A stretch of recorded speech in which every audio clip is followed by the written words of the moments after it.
च्यवन ऋषि जिज्ञासा से राजकुमार को देख रहे थे। वह राजसी चेहरा किसी गहन सोच में डूबा था। प्रहलाद, तुम राजा बनोगे, तुम क्या खोज रहे हो? उत्तर। यह शब्द प्राय भ्रमित करता है।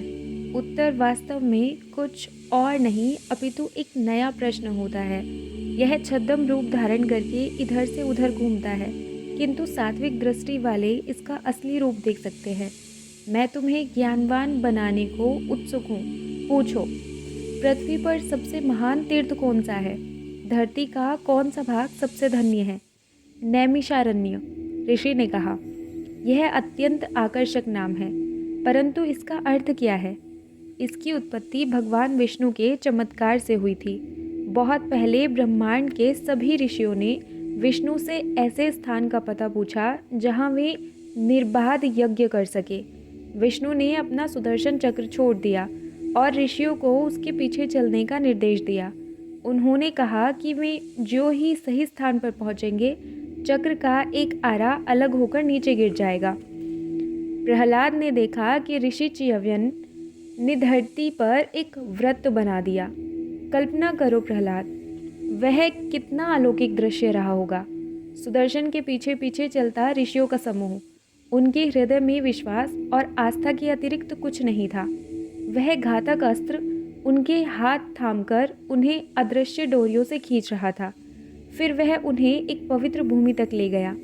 वे जब सबसे अनुकूल स्थान पर पहुंचे तो सुदर्शन का एक आरा टूटकर नीचे गिर गया।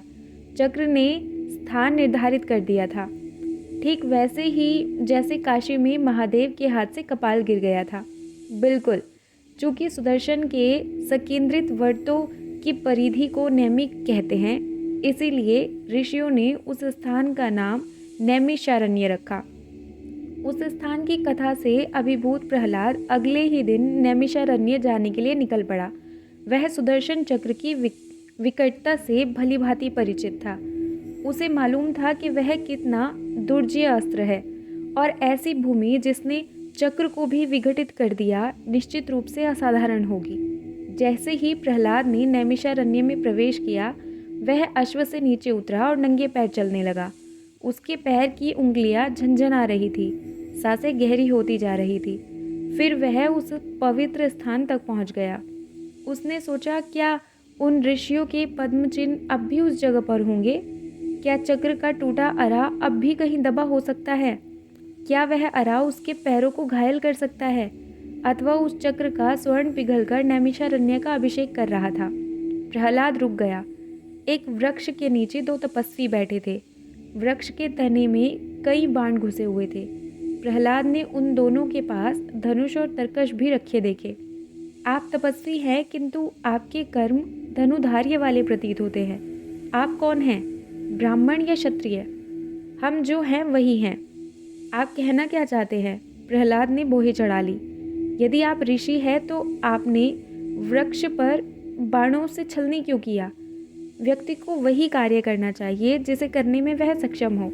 सम्मान अर्जित करने का यही तरीका है। उनकी बातें प्रहलाद को विस्मित कर रही थी। उनका अवेलना भरा स्वर सुनकर प्रहलाद को क्रोध आने लगा। आप संभवतः जानते नहीं आप किससे बात कर रहे हैं। मैं राजकुमार प्रहलाद हूँ। मैं वही हूँ जिसे बचाने के लिए भगवान विष्णु ने नरसिंह अवतार लिया था। विष्णु हर उस प्राणी के लिए अवतार लेते हैं जो उनकी शरण में जाता है। प्रहलाद आवेश में आ गया। उसने तपस्वियों के धनुष की संकेत करते हुए कहा, तुम लोगों के ये पुराने अस्त्र शस्त्र तुम्हारे स्वर से मेल नहीं खाते। यदि मैंने तुम्हारे साथ युद्ध किया तो तुम्हारे रक्त से यह भूमि अपवित्र हो जाएगी। तपस्वी उठकर खड़े हुए। परंतु हम अजय हैं।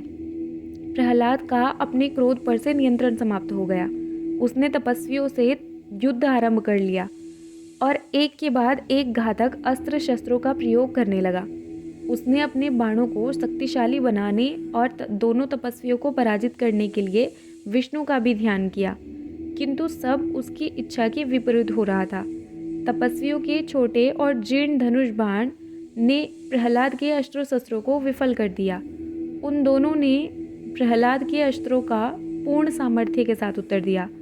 राजकुमार प्रहलाद की शक्ति और उसके अस्त्र शस्त्र दोनों क्षीण होते चले गए। परंतु तपस्वियों का शस्त्रागार असीमित प्रतीत होता था। इस घटना को नैमिषारण्य का माया जाल मानकर प्रहलाद वहां से भाग खड़ा हुआ और उसने वैकुंठ में शरण ली। वे कौन लोग हैं? उसने विचलित होकर पूछा। मैं उन्हें पराजित क्यों नहीं कर सका? क्या भक्त ईश्वर को हरा सकता है? विष्णु ने पूछा। ईश्वर? किंतु ईश्वर तो केवल आप हैं। विष्णु मुस्कुराने लगे। राजकुमार प्रहलाद सहम गए। आप? क्या वे आप थे प्रभु? वे दोनों? हाँ, नर और नारायण, मेरा जुड़वा अवतार। प्रहलाद स्तब्ध रह गया और प्रभु के चरणों में जा गिरा। मैं इतना अज्ञानी कैसे हो सकता हूँ? मैं उनमें आपके दर्शन क्यों नहीं कर सका?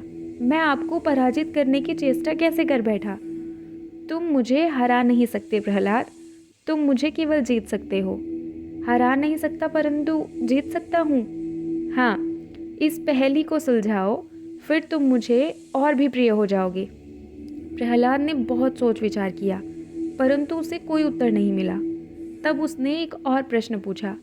आप कहते हैं कि नर और नारायण आपके जुड़वा अवतार हैं। क्या आप किसी और युग में उन रूपों को धारण कर पुनः पृथ्वी पर प्रकट होंगे? हाँ, द्वापर युग में। और वे दोनों कौन होंगे? मैं नारायण बनूंगा और अर्जुन नर का रूप होगा। मैं एक युद्ध के दौरान अर्जुन को गीता भी सुनाऊंगा।